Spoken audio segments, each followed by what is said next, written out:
Hi hello नमस्कार. प्रेग्नेन्सीचा पहिला महिना म्हणजे गर्भधारणेची सुरुवात आणि बाळाच्या सुंदर भविष्याचा पाया रुजवण्याचा काळ. या काळात स्त्रीला बाहेरून फारसे बदल दिसत नसले तरी गर्भामध्ये अत्यंत महत्त्वाच्या प्रक्रिया सुरू असतात. गर्भामध्ये काय घडते तर गर्भामध्ये स्त्री बीज आणि पुरुष बीज यांचा संयोग होऊन झायगोट तयार होते. हा झायगोट गर्भाशयात जाऊन इम्प्लांटेशन होते आणि बाळाचा मेंदू, हृदय व मज्जासंस्थेची प्राथमिक रचना सुरू होते. आईमध्ये दिसणारी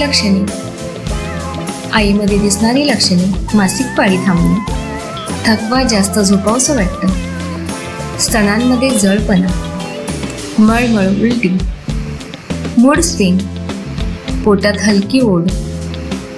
गर्भसंस्कारानुसार पहिल्या महिन्यात काय करावे तर गर्भसंस्कारानुसार पहिल्या महिन्यात सात्विक, हलका, उष्ण, गरम असण्याचा सोपा आहार, दूध, तूप, खडीसाखर, शतावरी कल्प, जस्तमत चूर्ण, पंचामृत, अतिताण, राग, भीती टाळावी.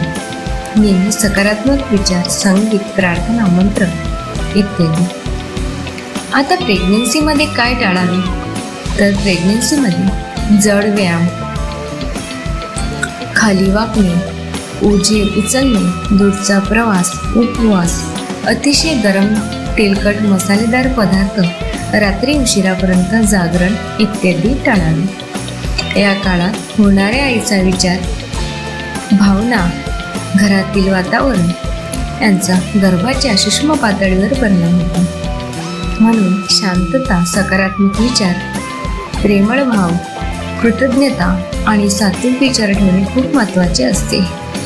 अशाच माहितीसाठी माझ्या गर्भसंस्कार या चॅनलला तुम्ही नक्की व्हिजिट द्या आणि सबस्क्राईब करायला विसरू नका. कमेंट करा, लाईक करा, शेअर करा. धन्यवाद.